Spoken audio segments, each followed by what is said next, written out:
Space. That vast, presumably infinite abyss we know all too well, with the denizens of the galaxy spending their livelihood living and wandering within what they consider to be a beautiful realm full of stars, colour, life and grandeur. Those people are not the brightest individuals, shall we say. As a member of the Imperial Navy and Starfighter Corps, it is very important that you understand and are aware of the dangers that lurk within the void. This video is here to give you the knowledge on some of the things to look out for, whether you're an aspiring or veteran ISD captain or TIE pilot. So with that, let's get into this video featuring both the Imperial Navy and Starfighter Corps about space. Now, it's as I said in my previous video, space is big, like really stupidly big, but it's not an empty void, to state the obvious. Within the galaxy alone there are roughly 400 billion stars, with 3 billion each of those star systems being suitable to sustain life. That's a lot of space for the Galactic Empire to maintain control of for an extended period of time.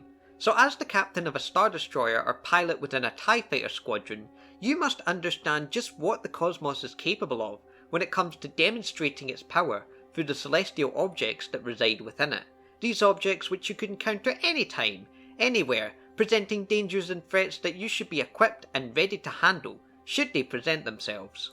So, what are these supposed dangers, you may be asking? Well, they come in all shapes and sizes, and vary in terms of destructive potential. Some are inanimate and some are not. I'm of course not going to get into the complicated physics of these celestial objects and their nature, but I'll do my best to explain what they are capable of, starting with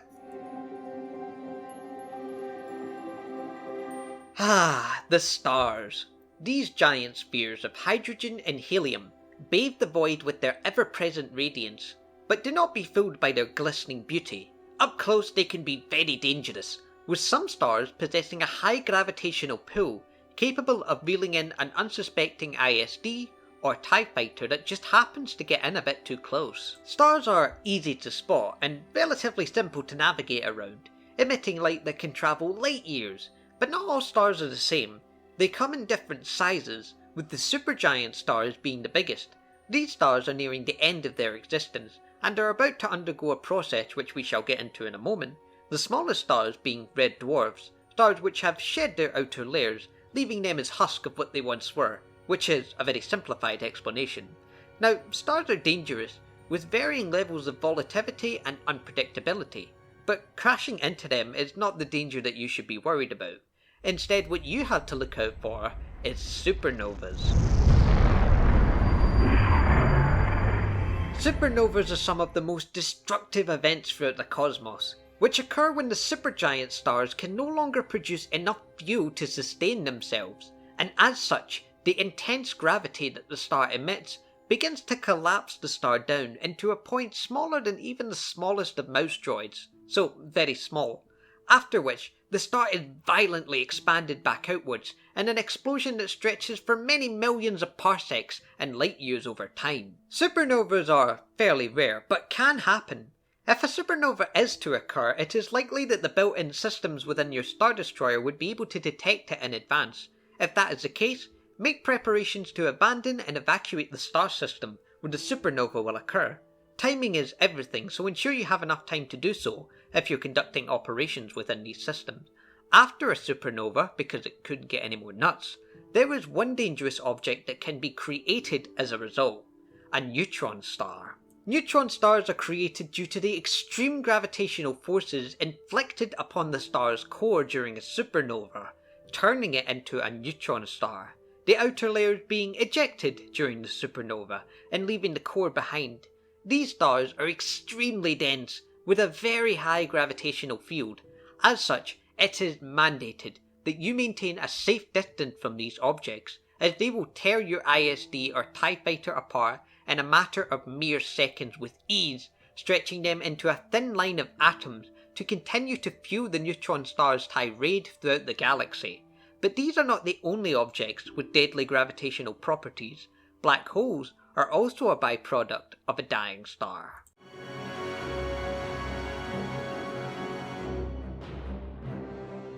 Black holes are the result of a failed supernova. being created as a result of a dying star collapsing into a point of infinitely dense gravity, and thus resulting in one of the most dangerous and possibly terrifying objects that space has to offer when up close with one.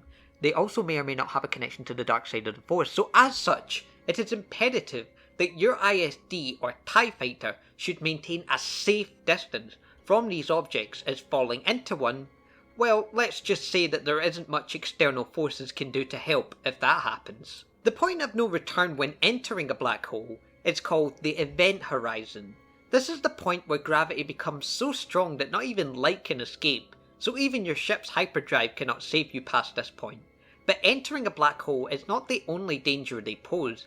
Some black holes move and don't possess an accretion disk, which is the large glowing ring you see swirling around them. This makes them borderline invisible. So you can see how any less than vigilant Imperial starship operator could accidentally encounter one of these objects without ever realising in time, before the Star Destroyer or TIE Fighter is ultimately ripped apart and stretched into an extremely thin line of atoms, never to be seen again.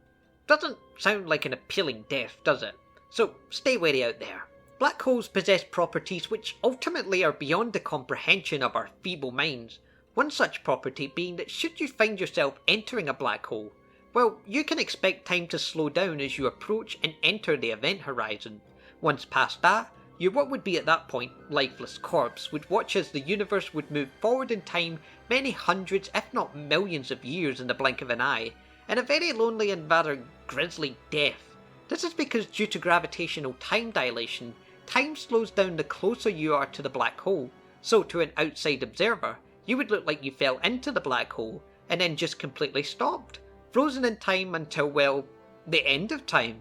As if black holes couldn't get any worse. Like neutron stars, they also spin incredibly fast, with some of these black holes emitting jets, powerful streams of electrons, neutrons and protons and many other dangerous particles that get flung out from the top and bottom of the black hole. These jets can reach as far as many parsecs or even light years, and getting caught in one is certainly not something you want to do, as these jets are terribly irradiated, and having an entire Star Destroyer full of people with tumours and extreme radiation poisoning is hardly what the Empire would consider ideal.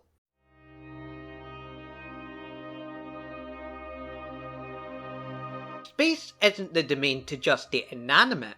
It is also called home to several different types of wildlife whom have evolved to survive in the harsh conditions of the vacuum.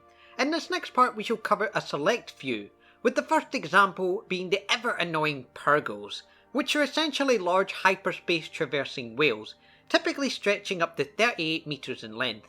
These pests can be a real hassle when travelling through major hyperspace routes, as purgles have demonstrated some level of intelligence, deliberately crashing into ships and causing damage to the vessel in question and the crew within them. This is also backed up when a pod of these creatures performed a coordinated attack on the Chimera and Grand Admiral Thrawn during the liberation of Lothal, so lethal force against these pests is very much authorised. Another creature of the cosmos that consistently proves itself to be a thorn in the sides for Imperial vessels would be the Exogorths, or the giant space slugs. These monstrosities of the void reside within the hollowed out caverns of asteroids. These creatures are patient hunters, and will gladly wait on whichever prey happens to pass on by, which includes you and your vessel.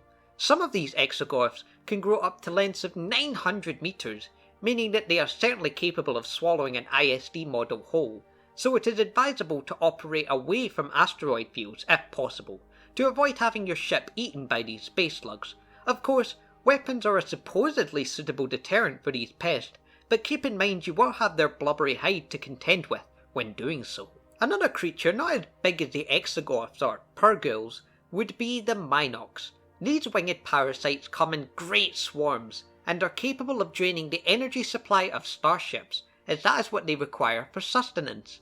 They do this by tearing through the ship's hull and chewing on the electrical and power components, Star Destroyers and TIE Fighters being no exception. These creatures will even live inside asteroids and exogorths, so once again watch out for those space slugs. And to go back on my previous tip, It's actually probably best not to fire on the Exogorths, unless you want to upset a giant swarm of Minocs to come tear your vessel apart. Overall, dangers come in all forms within the galaxy, and knowing what they are and how to deal with them, whether that be living or non-living, can make all the difference for your survivability within space. But that will about do us for today. So with that, I hope this video has provided you aspiring members of the Imperial Starfighter Corps and the Imperial Navy with at least some ideas of just what dangers lurk out there within the galaxy, and how you could potentially deal with them should you come across them. So why not subscribe, like, and share this video, as that really helps. And with that, long live the Empire, and may the Force be with you.